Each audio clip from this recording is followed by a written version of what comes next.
Rumble, rumble, rumble.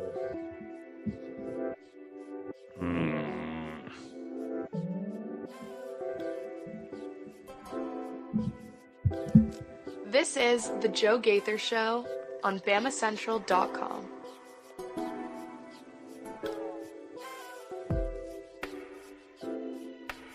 Good morning, Tuscaloosa. Good morning, Tuscaloosa, Internet world, West Alabama. How we doing today on a Tuesday? It's the Joe Gaither Show on BamaCentral, BamaCentral.com. Hope you and yours are doing well. We are live in the Derek Daniels State Farm Studios, broadcasting on the BamaCentral YouTube channel, on the BamaCentral Facebook page. You're listening to us on Apple Podcast, Amazon, Spotify, wherever you get your podcasts. You can find the Joe Gaither Show on BamaCentral. We're here with our friends Theo Fernandez and Hunter De Siver, and we're going to keep talking about Alabama spring football A-Day, still on our minds from Saturday. We're going to talk about Alabama basketball in the transfer portal as well with Hunter De Siver. So a lot to get into today. We're excited about doing it right here on BamaCentral.com. We appreciate Purple Turtle Roofing for sponsoring the program, keeping us afloat. You can find Purple Turtle Roofing at roofturtle.com. Visit them online right there at roofturtle.com for all of their products and services. You can schedule out a free roof inspection. It doesn't matter if you've got a metal roof or a shingle roof. They can take care of you. Call them at 877-787-6635 today or visit them online at roofturtle.com. So as we said, we're with our friends Theo Fernandez and Hunter De Siver. Follow them at Hunter De Siver, all one word, on the Twitter machine, or at Theo Fernandez _ on the Twitter machine, writing all things basketball and baseball, covering all things Alabama athletics for BamaCentral.com. And we're going to have a lot of fun today. So I appreciate everybody who's jumping in and joining us on their favorite platform of choice. Hunter, man, you're about to go in for summer break. I really appreciate you coming in and joining us on your last day in Tuscaloosa. You make it all the way through basketball season, all the way through spring football. A-Day is over, and now it's time for a break. Good morning. How are you? Well, not a break yet for you because you've still got a lot of transfer portal stuff, and that's what we're going to be talking about with you. But how are you? Good morning, and are you ready for a big day? Yeah, I'm excited to be back here. It's been like a week or two. Looking forward to the show. Can talk some transfer portal stuff, some A-Day. It's going to be a fun time, and it's my last day here. I'm going home to Long Island for the summer. I'll still be covering Alabama football and basketball from home, and I'll be back here in mid-July.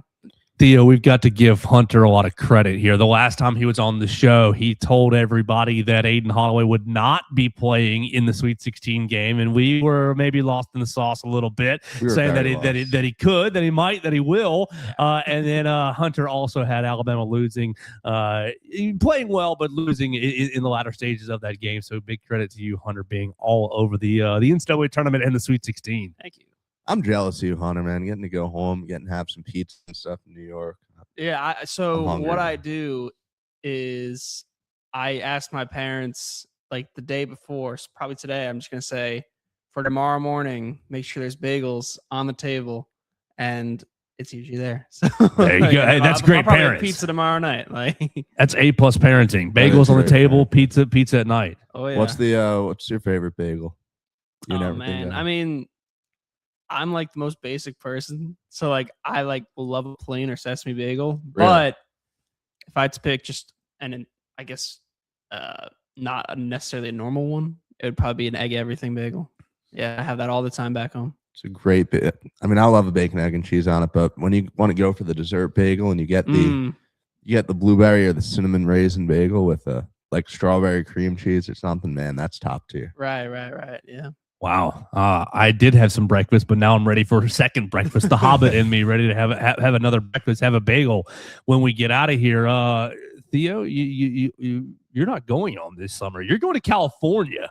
You want to tell the people about that? Yeah, so I will be leaving 2 weeks from today, actually, to go out to Los Angeles, work for Fox Sports. I'll be working as a freelance show editor and producer for a World Cup studio show that they're doing, and then also just social media content creation, producing videos for all of Fox Sports social media platforms. So really excited. I got to intern with this department 2 summers ago. Now I'm going back, basically working 60 hours a week as a freelancer. I couldn't be more excited to go out there and contribute in the coverage of the World Cup. Wow, I didn't know this. That's super awesome, man. That's Thank great. you. Big soccer guy, Hunter.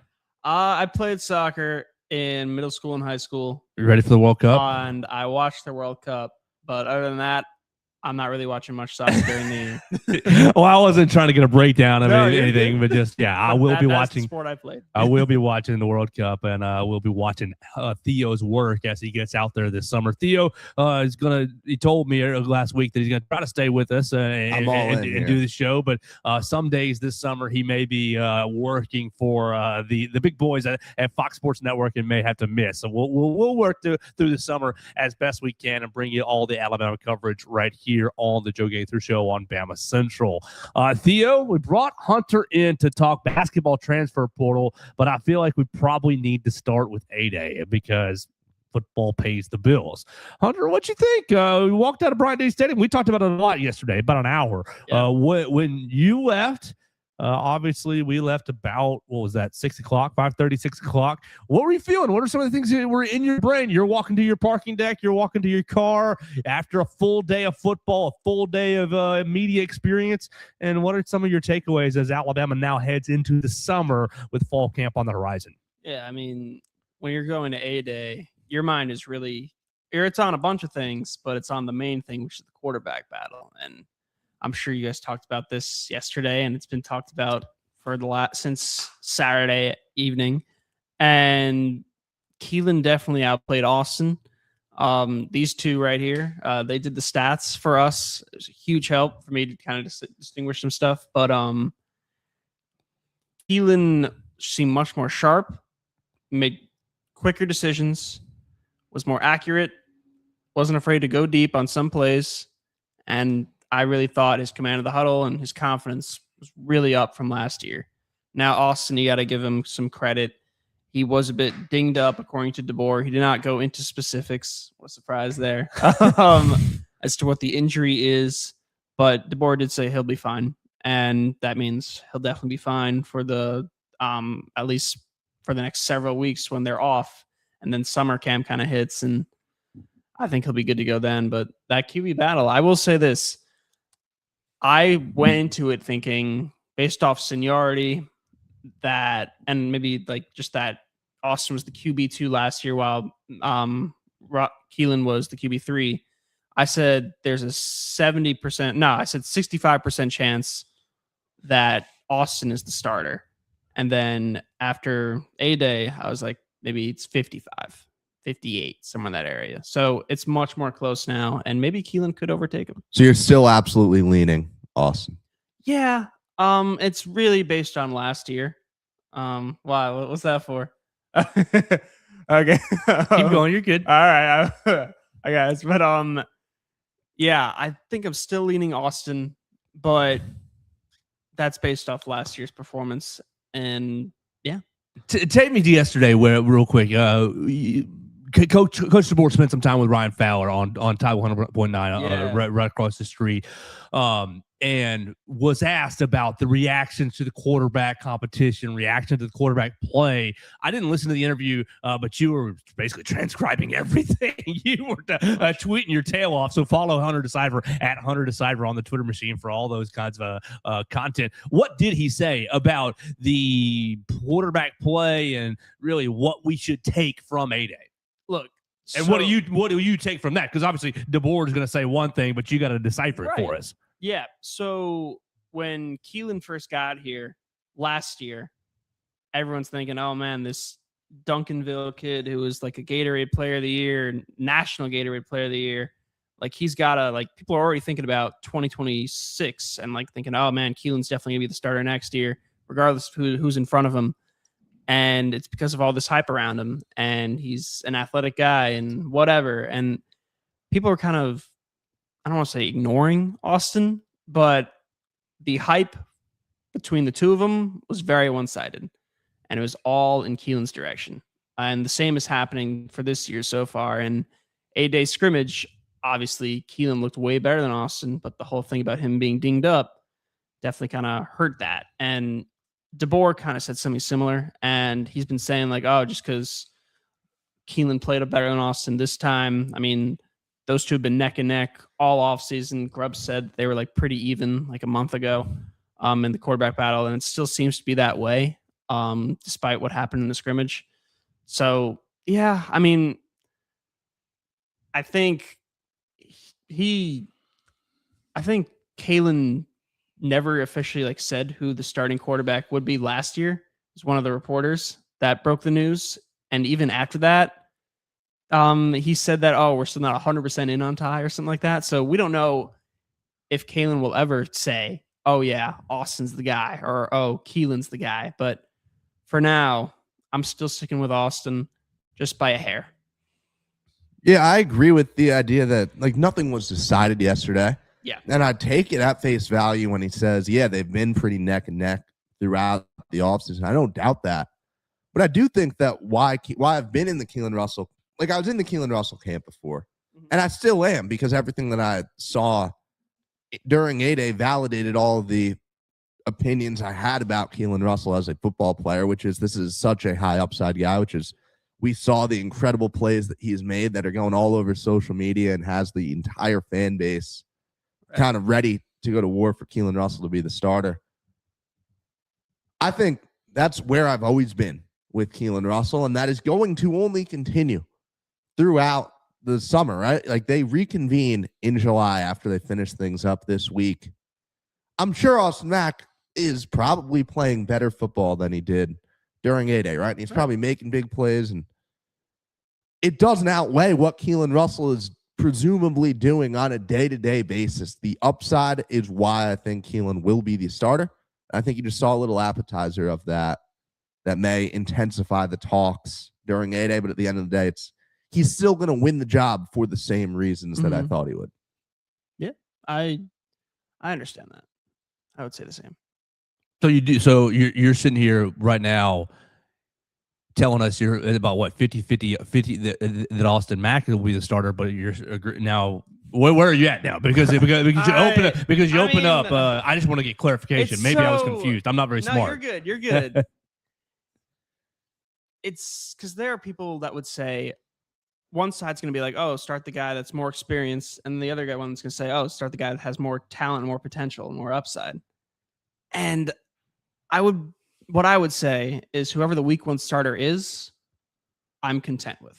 I would not argue against either one. That's what I kind of mean.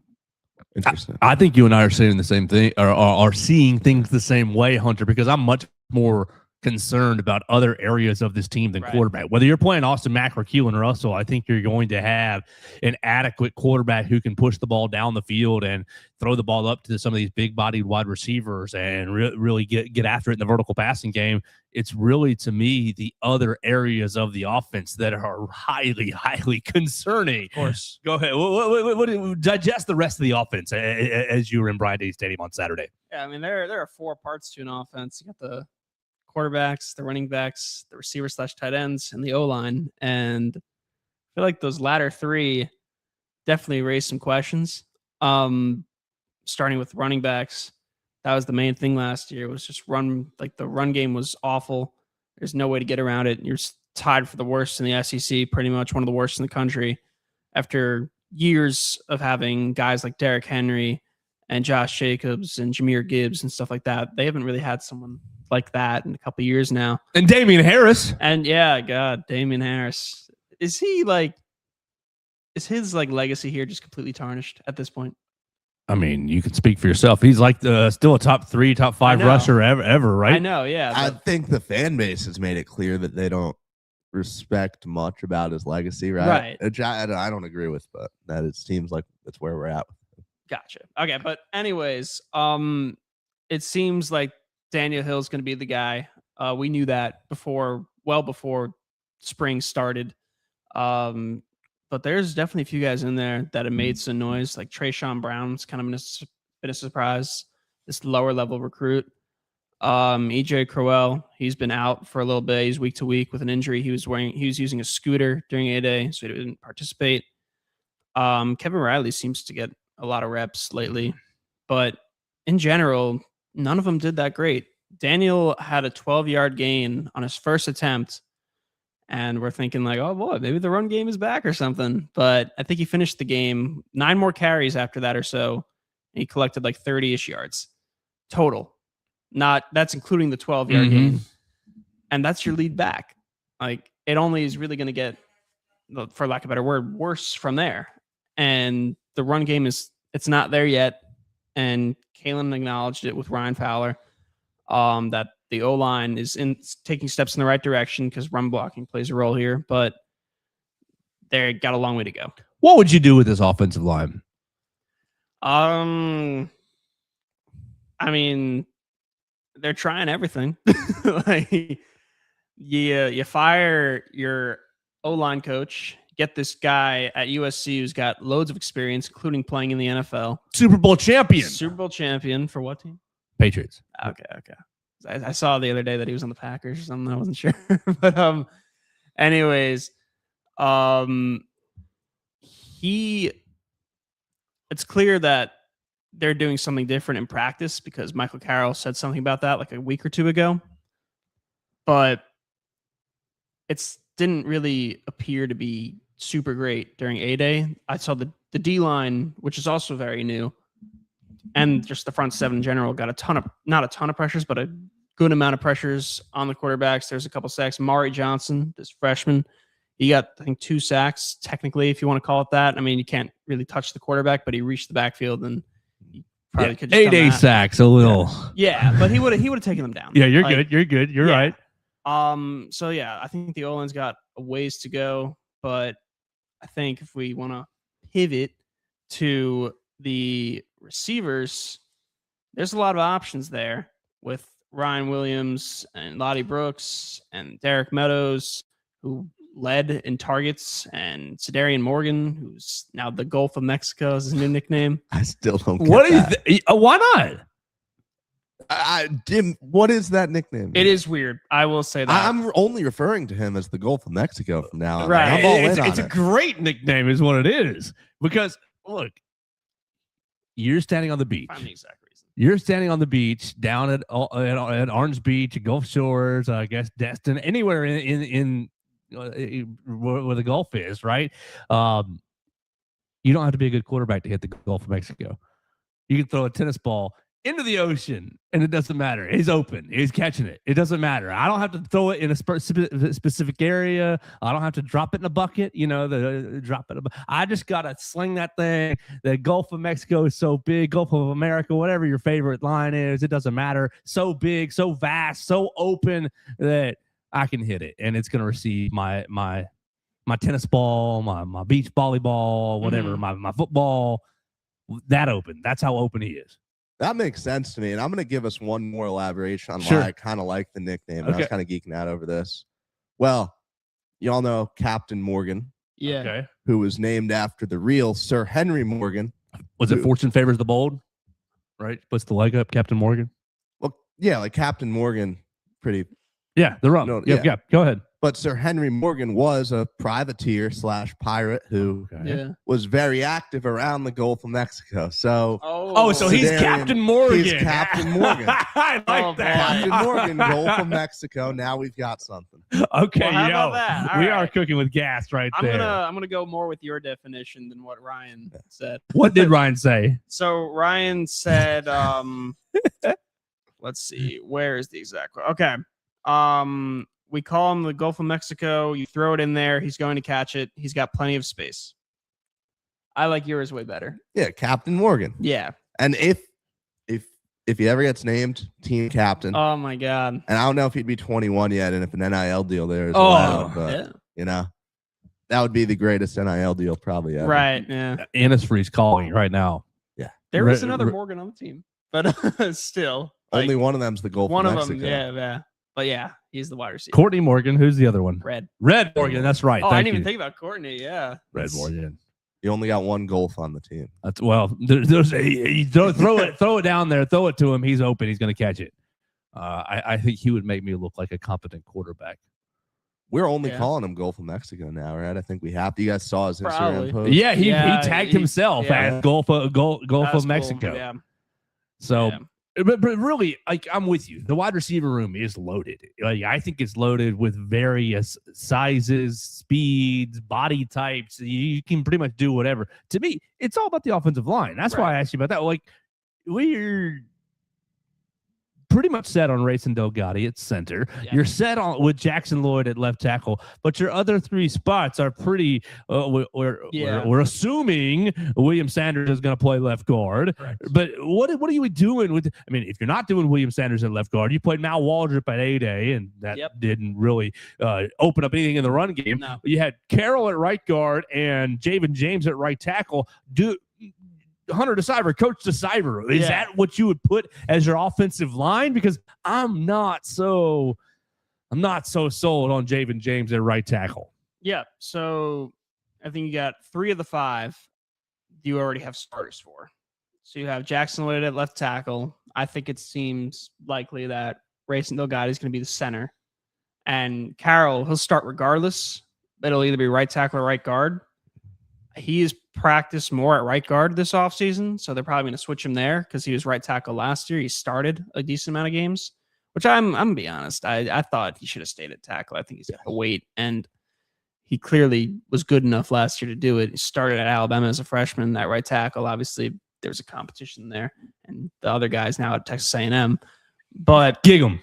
Yeah, and I think Will Sanders, just based off kind of like my Austin Mack kind of take, where seniority and experience might play a role in the final decision. I think Will Sanders will probably get that spot at left guard, and then the right tackle. Yeah, that's kind of the. What would you do? Did you like what you saw out of Javen James? Obviously, it's hard to see from our angle. Right, it was a weird angle, yeah. And just so much action at one time, it's digesting. But like, right. I thought he was fine. So would you just stick Carroll back at right tackle and play someone else at guard? What would you do? Yeah, I mean, if it were me, yes, I would probably play Carroll at right tackle, and then maybe like a Ethan Fields or Nick Brooks at right guard. These two transfer guys. Those would probably be my choices. I don't think Javen James is some kind of special player that you need to have on the football field. Right. Michael Carroll is someone who needs to be on the football field and needs to be at the position where he is the most valuable. And Hunter, me and Joe kind of went into this, probably the biggest area we disagreed on a little bit yesterday, where I said I would much rather have a B+/A- right tackle than, an A+ guard. And I'm just fully, I don't know how good of a tackle Michael Carroll can become next year, but I think like A- level tackle, I think is very much in play for this guy. Yeah, I think for passing, a tackle is more important, but for running a guard is more important. It's just simple. Like the running back's more going to be in the A gaps, B gaps than would be in the tackle area, like a quarterback would, or a guy coming off the edge. Right. These running backs have no vision. They can't run outside. Right. Keep going. Yeah. So I agree with your statement there, which is why I think Carroll, with these two quarterbacks that haven't played, I don't think either of them have ever started in a game. Well, Keelan definitely hasn't. Austin. Yeah, neither of them started. Right. Nobody started. Yeah. So, I mean, I think you need to establish someone super efficient on both the left tackle and the right tackle. And then the running game kind of is, I don't want to say it's secondary, but because these two quarterbacks are, I guess, new, I think they become the priority. I will play devil's advocate there, though, because you can make the other argument. You can say, well, these running backs are going to struggle with their field vision. You need the guy who will create a hole every time. Through the middle. Right. I see both sides, but I would land with you where I'm much more going to say, well, I need my quarterback not getting killed. Yeah, I'm with you on that. I wouldn't change anything there. Is there a world where Nick Brooks takes over and wins right tackle job over Javen James?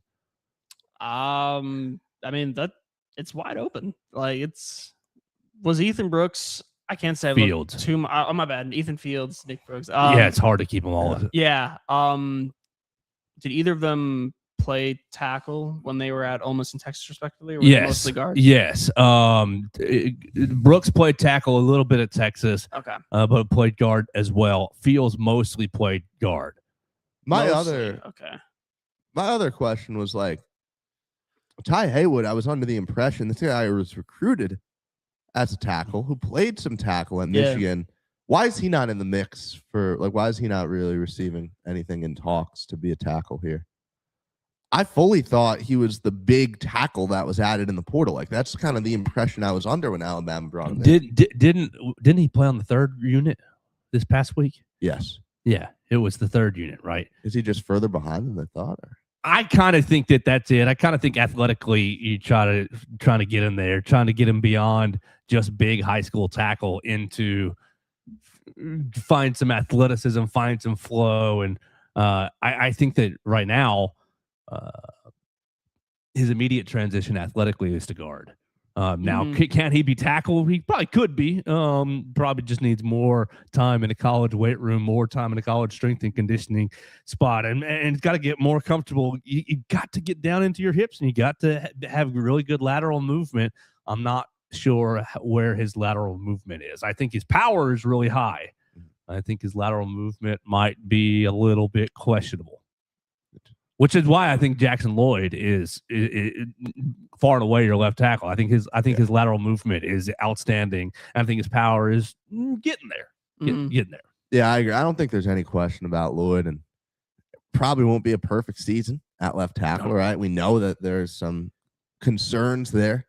Right. You almost live with it. You're like, yeah, okay. Will the fan base be patient with him at all? Because the last so. three tackles you've had. I mean, Caden Proctor's been under the microscope all 3 years, but you had Elijah Pritchett under the microscope at right tackle. You had Wilkin Formby had one bad game, and it was basically death threats and suicide notes and all kinds of there's been no patience for a young tackle to develop into a quality tackle. Will this Alabama fan base have any sort of patience for Jackson Lloyd? 5 games of patience. Oh. And then you go into the game against Georgia, and it's real. Okay, you're fully expected to be a vet now. At the end of the day, there's never been patience, and there never will be. It's Dylan Stewart first, right? Dylan Stewart in South Carolina coming first. Never mind. Oh yeah, that could end. Well, that's a good tune-up for that. Does Florida State have an edge rusher I don't know about? Do they still have that kid from Nebraska, the white fella from Nebraska who was bald, who played the edge this past year? I don't remember. I don't know what happened to him. But yeah, I completely forgot about Stewart. Wow, that's going to be something. Yeah, game 4 right here in Tuscaloosa. Jackson Lloyd gets his welcome to the SEC. Now you get you get Kentucky week number 2. And maybe if Florida State has a premier edge rusher, you can have a little taste. At the end of the day, any of these SEC or Florida State guys will have the ability to challenge Lloyd a lot. Right? I mean, you know that, and you know that Stewart can wreak havoc on any tackle, right? And it could end pretty poorly for Lloyd there. But an offensive lineman, you want the guy's name called as little as possible, right? You want as little attention on him. And yeah, there will be times when, oh man, QB's running for his life, whichever guy it is, and we're talking about the offensive line. You know there won't be patience. You know that the fan base is going to be sick. Right, every year there's at least one lineman that the fan base just fixates on, whether it be Chris Owens. It happens all the time. It's because that's the lineman that's causing all our problems. If that lineman were replaced, or if that lineman played harder, or if that lineman cared, of course they all care. They're all trying to play hard. Right. But you just get these narratives. It's like, well, this guy's a bum and he's costing me all my hopes and dreams. And I hope that doesn't happen to Jackson Lloyd this year. I'm really. It's probably him. He's young. He's going to be a good player. He just needs some time to grow into it. Do people care about that? No. You might get a little bit of patience early on. But at the end of the day, they're expecting these guys to come in and perform right away, and people are going to look at a 6'7" Jackson. It's not realistic. Oh man, how are you getting beat? Look how big you. That's all the narrative is going to be on. Right, but also, it's not realistic. I'm not gonna say that Grubb was in the wrong here, but he inadvertently put a target on Jackson Lloyd's back in March. That was so confusing. He's left tackle, 100%. There's no competition for it. That automatically says, all right, you screw up, you're going down, for fans. And yeah. DeBoer seemed way more hesitant on that than Grubb, right? Not surprised. It almost feels like DeBoer wouldn't have announced that. Oh, no, he wouldn't. I don't think he would have. I think he would have. I don't think Coach DeBoer would have announced if he could help it. Wouldn't give out a depth chart. I think we'd walk into the Bryant-Denny Stadium on September 5th and say, "Here's the depth chart, guys." Right. That's the first time that if he had it his way, that's my perception. Who's the left? I don't know yet. We're still working it out. Friday night before the game, we're still working it out. Would be his answer. We'll see who has a good day of warm-ups tomorrow morning before the game against East Carolina, and that's who's going to be the guy. Oh man. Well, Hunter, any other 8-8 thoughts you want to get out before we transition and ask you about Brandon Garrison and ask you who Nate Oates has his eyes on in the transfer portal? And we didn't talk about it yesterday, but you can tell the people once we get into the transfer portal stuff who all we saw on Saturday at 8-8 because we got a front row view of an official visit or unofficial visit. Any other 8-8 football thoughts before we move to basketball? Yep, there's one thing. Please, please. I don't want to spend too much time on this just because I know we're going to pivoting to basketball, but there's an injury on Nate. Oh yeah, please update us. And Noah Rogers, this wide receiver from NC State. When people are thinking about who's going to be the starting wide receivers, in addition to Lottie Brooks and Ryan Coleman Williams, Noah Rogers' name probably came up the most as to be that third guy. And anyways, he went for a jump ball during A-Day, fell down hard. He hobbled off to the sideline with some trainers, didn't put any weight on his leg, immediately went to the tent, and got carted off the field at A-Day. And DeBoer said on A-Day that he'll receive an MRI. We'll see what happens. Then yesterday with Ryan Fowler, he said that he didn't go into specifics with the injury, of course, but it will bleed into the season. So he's going to probably miss a couple weeks of the regular season. That's 145 days from now or 144 days now. So who replaces him? I think that I think you're so loaded in the wide receiver room that it's not really going to be that big of an impact. I think Noah Rogers is a talented player, but if I'm looking at the wide receivers, I'm going Ryan now one, and I guess he was one anyways, but I thought Rogers would probably contend for some of that. You're looking at Ryan. You're looking at, I think Derek Meadows showed himself over the weekend that he's going to be counted on this year. I think you're so loaded at wide receiver. Ryan Lottie, and Rico, you're pretty set. And then you've got Sedarian and Derek Meadows, both big body guys, and you have this little crop of like unthought of wide receivers. Yeah, Maurice Mathis, Tyler Henderson, that the people are like haven't even considered, and I don't know that I don't think we've undersold them because why would we? But then Tyler Henderson, 3-4 catches on Saturday, 40 yards roughly. Maurice Mathis had a big 20-25 yard catch. Like I think there's a lot of untapped potential, and while this is bad luck for Noah Rogers, it is. I don't think it really hurts the Alabama offense as a whole. Yeah, no, I don't think it hurts them really at all. Just because of the plethora of options they have, but I think the guys you named are pretty accurate. I would probably start with Rico, and I hate to sound like a broken record, but it's again because of the experience here and just seniority in general. He had a lot of hype going into last season, and people were thinking, all right, so it'll be Ryan Coleman Williams, it'll be Jeremy Bernard, and then Isaiah Horton. Those would be the three, and then everyone's debating who's going to be that fourth guy. And people see Rico Scott ran 23.4 miles per hour, which was the fastest on the team over the summer. And people thinking, all right, he's going to be that fourth guy. And against Florida State, he got a touchdown. And then Lottie Brooks came in, and we never really saw Rico the rest of the season. It's okay. Good morning, Miss Helen. I hope you're having a great day. So I'm going to say Rico would be the primary guy for this wide receiver 3 spot. And then based off A-Day, you can really distinguish between Sedarian and Derek. I think they both played well. I think Rico's a nice football player. Mm-hmm. It'll be Sedarian and or Derek stepping up in filling one of those roles and just two guys that are that big and that reliable targets, right? And which I think is what they'll develop into. Yeah. I feel like Rico will end up in a pretty similar role production-wise to what he did last year.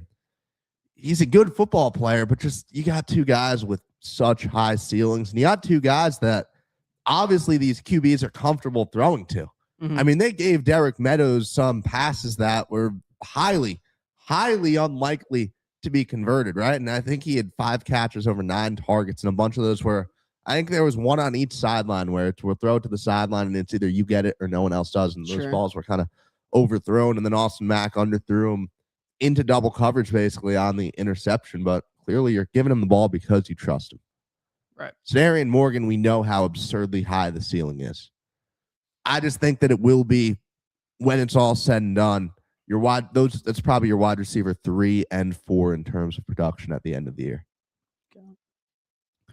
Well, we will find out. We'll cover the Noah Rogers injury as more information develops. You can read it on BamaCentral.com. You can read all of Hunter De Siver's work right there on BamaCentral.com. Wrote a handful of pieces yesterday from Ryan Fowler's interview with Kalen DeBoer, talking about the quarterback competition, talking about Noah Rogers, and much, much more on yesterday on the radio.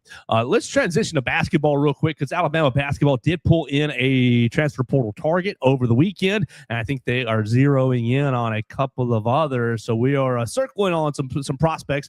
Hunter's going to tell us about who's going to be on this basketball team going forward after we remind you about Purple Turtle Roofing. At Purple Turtle Roofing, we're not just another contractor. We're your neighbor and your advocate when it comes to protecting your home or business.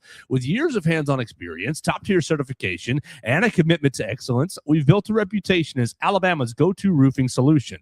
We specialize in residential roofing, commercial roofing, emergency storm repairs, full-on roof replacements, insurance claim support, and more. You can visit them online at roofturtle.com for all their products and services. It doesn't matter if you've got a metal roof or a shingle roof. They'll come out, make sure that you've got no screws loose or you've got no shingles broken. They'll give you the peace of mind that you deserve in your home. Call them today, 877-787-6635, or visit them online at roofturtle.com. That's Purple Turtle Roofing, roofing with heart, built to last.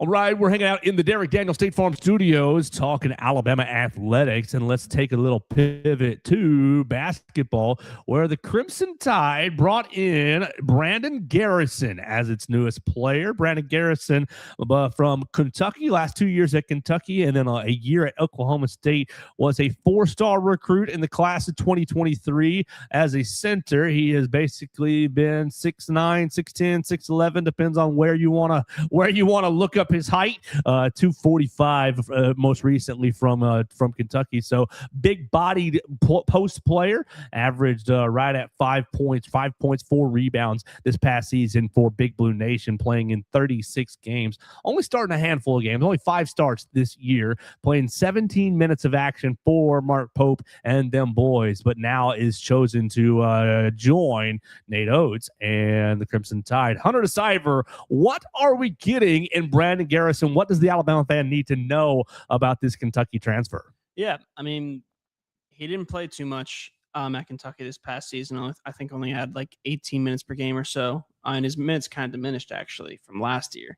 But I'm not willing to say that he's going to be like Aiden Sherrill. He's not going to be. I don't think he'll be the starter, and if he is, I don't think he'll be getting 2.5 blocks per game or whatever it was that Sherrill had.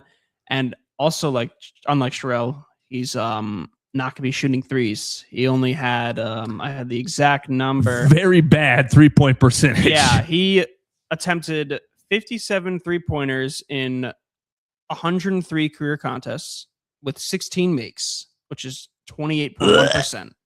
So he's not going to be shooting threes here. I mean, obviously, Nate loves a big man who can shoot threes, but it's not going to be him. He'll reside in the paint. He's definitely an athlete. Can you just give me 9 rebounds a game, my man? 9 rebounds a game. 9? If you're not going to score, if you're not going to shoot threes, what are you going to do for us? That's a lot of rebounds. I mean, it is, but you got to give me something. He averaged 4.1 rebounds in 16 minutes per game. So let's say if he plays 32 minutes per game, which he probably wouldn't. I know he wouldn't, but that would be 8. So, okay, I'm just dreaming at this point. Right. What's he going to give Alabama? What's he actually going to give Alabama? What's he going to give Alabama? Here's the deal. Right now, he is tied with Keaton Bristow to be the second tallest player on the team at Oh, 6'10". mercy. 6'10" would be the second tallest, and then Collins Ongiaka is 6'11". Ongiaka and Bristow played a combined 12 games or something like that, or maybe 11 games last year. Collins, his season ended very, very quickly after a game or two because he had a medical condition, it was a heart condition. And then Keaton had a plethora of injuries around his leg, ankle area. Plethora. Good word. Yeah. So the bigs, it's a little questionable at the moment. I don't know if this guy is necessarily the answer to change everything. He's not going to be the Brandon Miller of Alabama bigs or the Baron Philon, Mark Sears of Alabama bigs, but I think it's a good start for a team that's trying to get bigger. So if you're leading the team, if you're head coach Hunter De Siver, what is the ideal role that you have for Brandon Garrison? Ideally, based off his numbers, I think he would come off the bench as like the 7th or 8th man on the team. Just because he didn't play too much at Kentucky this past year and the year before that. And Kentucky hasn't been that great the last couple of years. They're ranked week in and week out, but still, they haven't been great. And that's somewhat of a reflection that he maybe isn't going to be this perennial superstar. But for now, start him on the bench, see where it goes. I want to give some context on the rebounding numbers. Amari Allen was 10th in the SEC in rebounding last year. 6.9 a game. We're looking at 9 players in the conference that grabbed 7 a game. And I feel like sometimes we try to blow the numbers out of proportion in our head. Like, I agree with you on that kind of role for Garrison, Hunter. Mm-hmm. I think, if you can get you come in there and you get us 5 rebounds, 5.5 rebounds a game in 18 minutes, you're happy. Yeah. You are more than happy. Yeah. Like, that is the kind of production you're looking for, a guy like this. And I do wonder a little bit about what's it going to look like with the NATO system and speed, getting up and down that court that much, which is kind of why I may lean a little lower on the roller. Like, I may think this is more of a, I don't know, 12 to 14 minutes per game for a guy like this. Okay. But I like it. I mean, this, I have to imagine, is not the most expensive pickup, right? They look at playing money ball. Yeah, this feels like a money ball move, and beats Noah Williamson, right? Mm-hmm. Absolutely beats that as far as here's a true center who won't have a problem athletically inside and physically inside. I like the move, and I think that it's pretty clear this is not the starting center for next year. If it is, I think we may have some problems.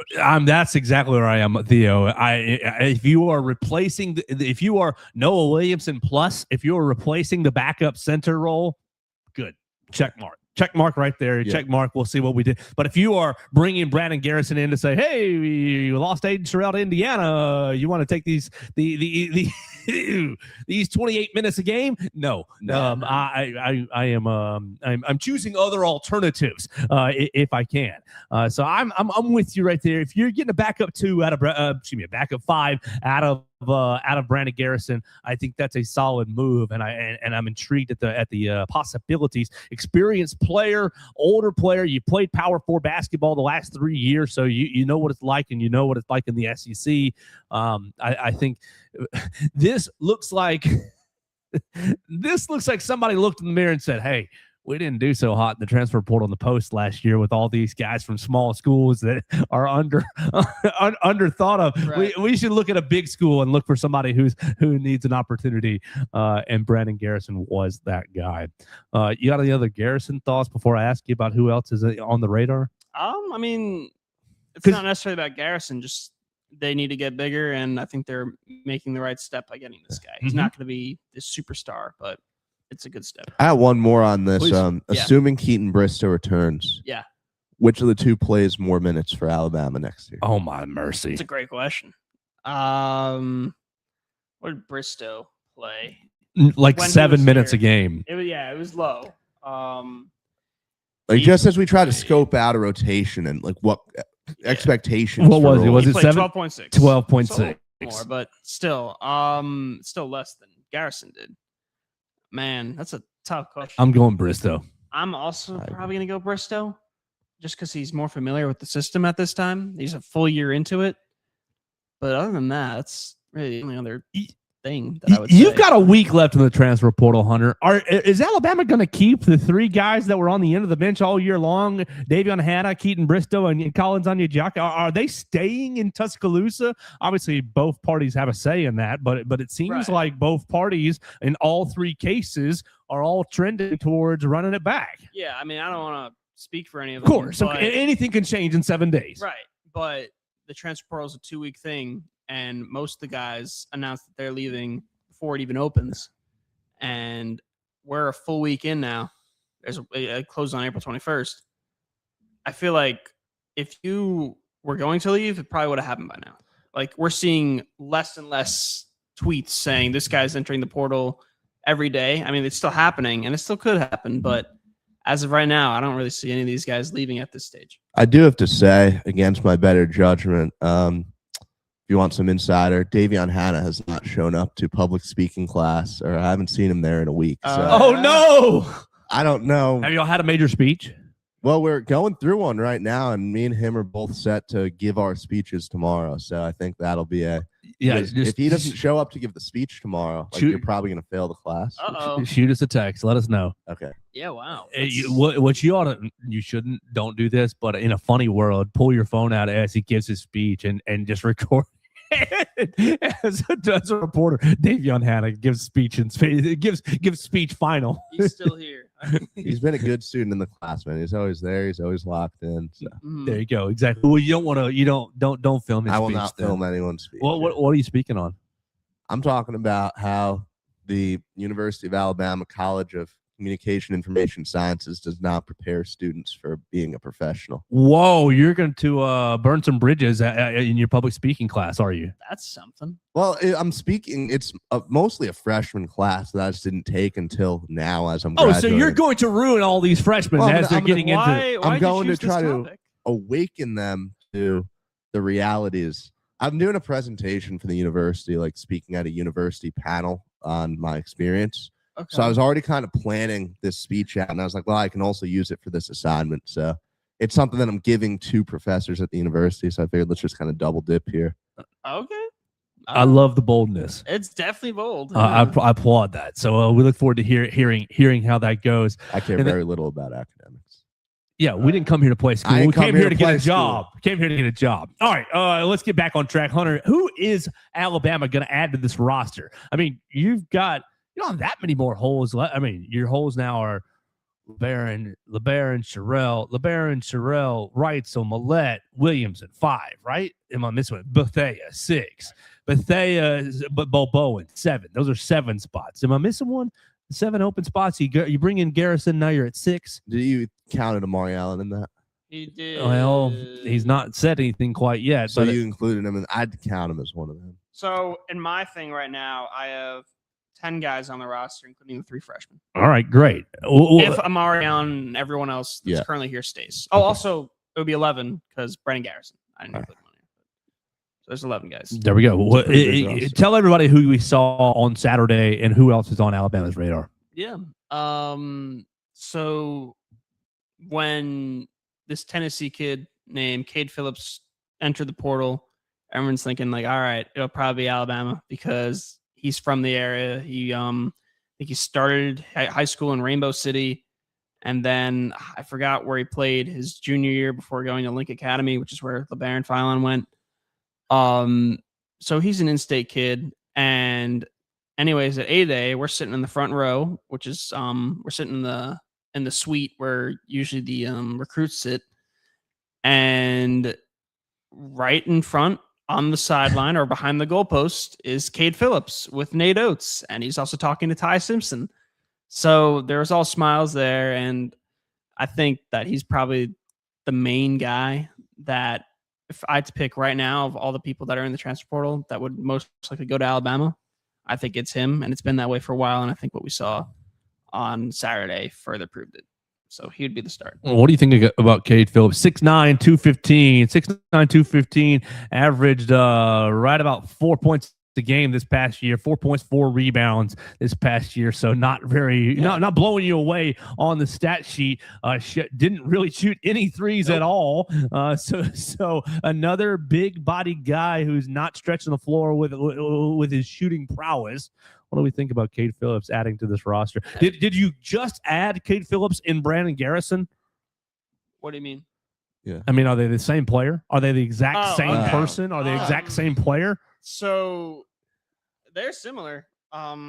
Cade has attempted, I wrote it down, 0 3-point shots. Yeah, okay, but he has one. We're going in the same direction. 1 3-point shot. Oh yeah, in 61 career games. 0 for 1 as a sophomore. 0 for 1.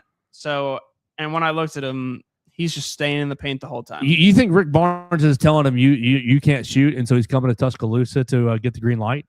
I mean, I don't know what he did in high school, but I mean, for 3 years of not doing any shooting, I doubt it. Surely Rick Barnes isn't just neutralizing a weapon. Right. Yeah. But I think he'll stay in the paint the whole time, which is kind of rare for a 6'9" Nate Oates forward. Yeah. You don't really see that. And like I said earlier, they're just trying to go bigger. That could involve changing up the play styles a little bit. You got 2 guys. Well, he hasn't committed here yet, and who knows if he will. But if he does, that would be 2 transfers that are solely staying in the paint and not shooting any threes, and that could be a good direction for Alabama. Keaton can shoot enough threes for the big guys. Yeah, totally. I would still look at this and I'm like, okay, which one of these bigs that you bring in is going to be your starting center? Mm-hmm. Are you going to play?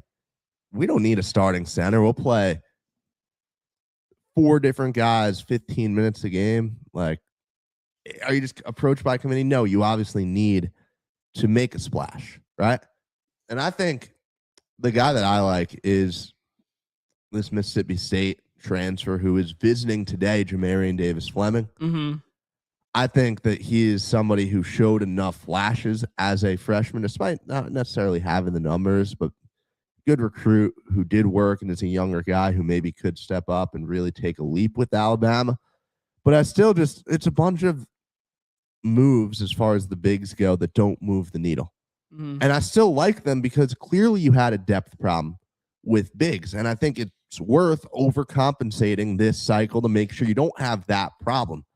But if we are really going in with the expectation that, well, we don't really know who our clear starter is, then you have a problem. Somebody's just got to rebound for Jackson Richardson. That's all it is. Just get your rebounds out and kick it back out to him. We should note that Cade Phillips only played in 10 games last year for Tennessee. He had a shoulder injury. I think it was a shoulder. And he missed all the season or after it. He had a surgery and he couldn't recover. Yeah, early December. Early December was his last appearances for Tennessee this year. So has been on the shelf. Yeah, that's something to keep in mind. I agree with you, Theo, though, that I'm not seeing a starter here. I'm seeing a lot of C pluses, which is good. We need C. We didn't have C. You didn't have a single one. No. That's why Aiden was so important, because once he was on the bench, it was like, well, here we go. Amari Allen, you've got to guard the 5. Good luck, sir. Yeah. It almost feels like the team would have performed. Not almost feels like the team would have performed so much better if you had depth pieces like this on the team. Mm-hmm. Mm-hmm.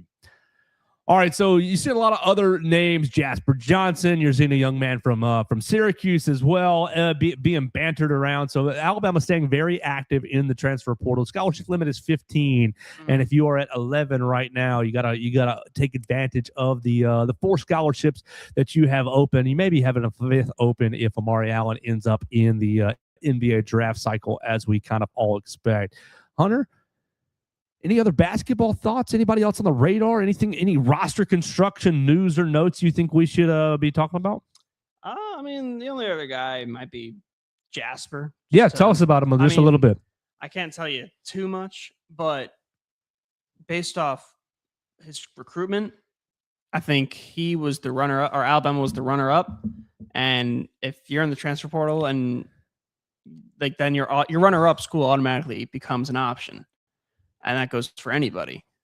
And I think he's someone to watch. He's someone that was a highly touted recruit. He played for Overtime Elite when he was in high school. So it's already a prep kind of school that prepares you for the league, the NBA, and also college basketball. He didn't really produce much at Kentucky. Could be interesting having 2 Kentucky guys on Alabama's roster. But I think he's just someone to keep on the radar. That's really all. Well, I think now I've got to ask you about the dude right in your backyard who's hit the market. What do you think about Dylan Bingo? Okay, so I saw that report the other day or last night, that they parted ways. Yeah. I don't know exactly what that means. I believe it's because Mike Malone wants to bring in another transfer guy. Okay, but still, to get rid of a guy that's like a top 10 transfer. He's a number top 6 10 player recruit. in the class. Yeah, top 10 recruit. Like, that's crazy. I can't say I've ever been to Long Island Lutheran. No, I don't think I've been around there, but that'd be something if he comes next here. week. Head over there and look for him. Yeah, ask him if he wants to go. Yeah, you want to come to Alabama?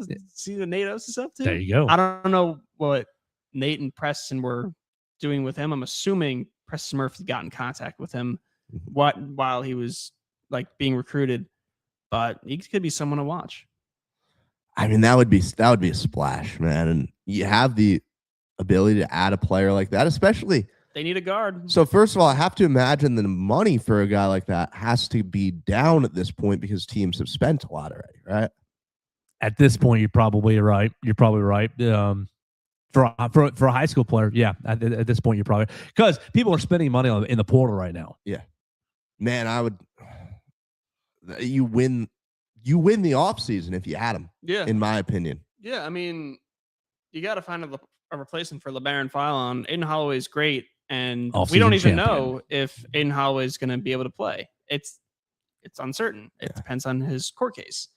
And even if he does play, I feel like there still needs to be another option at point guard or shooting guard. And Dylan Bingo, that'd be quite a splash. That would be a splash. The other guy I want to mention before we wrap up that may not be as much of a splash, but needs to come here is Cruz Davis. I've been all over Cruz Davis. You love him. You go ahead. Yeah. I'll be posting a video about him very shortly up on social media on X. He is a complete point guard. This is a guy who has gotten all the development in the world under Rick Pitino, under the guard father, Speedy Claxton. And you look at just all the stuff he can do as far as making reads off screens, as far as understanding where the weaknesses on the court are defensively and being able to expose them, as far as creating off the dribble. I mean, he is just so pure offensively, no weaknesses as far as scoring on the court. I just think that he does so many things that translate to any level of basketball. And I know he had a bit of a down performance against Alabama, but he can shoot. He can find the guys. And I almost feel like he's tailor-made for success in a system where find the open shooters at all times. And the average, I believe it was like 4.7 assists per game. While the scoring numbers obviously go down, I could see those assist numbers going up playing in this system where it's just be a pure point guard for this team. So say Alabama does get him. Yeah. What would be his role in Tuscaloosa? Sixth man. Sixth man. So he wouldn't even start. Okay. I think he's sixth man, and I think he's probably the best sixth man in the SEC.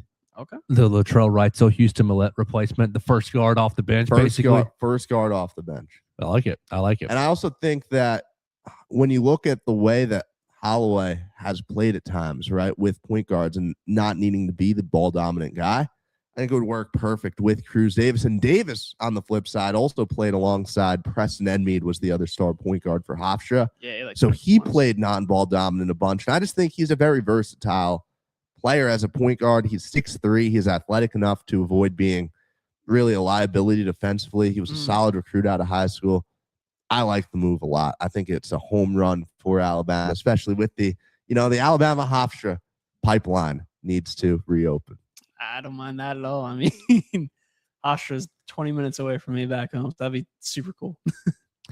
Be awesome. We'll see who Alabama continues to go after in the transfer portal. Make sure you're following Hunter De Siver at Hunter De Siver on the Twitter machine as he is giving you all the updates on this Alabama basketball roster. Theo is going to be covering baseball the rest of the week. We'll get into that a little bit later in the week after a tough weekend series against the Arkansas Razorbacks. We'll see how the Crimson Tide can bounce back. If they can bounce back, I'm sure they will. We'll cover that the rest of the week. I'm going to reach out to Kitty Wyndham to see if we can have her on after a big old weekend series over the Auburn Tigers, and we'll talk more A-Day the rest of the week. Be sure to leave us a voicemail at 205-462-7340, extension 800. You can let us know what you saw at A-Day. You can let us know if you've got a transfer portal target you want Alabama to go after, or any other topics that are on your mind. We'll address them on the voicemail line. You can find us at BamaCentral on the YouTube channel, at Hunter De Siver, at Theo Fernandez _. I am at Joe Gaither 6, and we will talk to you tomorrow right here on the Joe Gaither Show on BamaCentral, BamaCentral.com.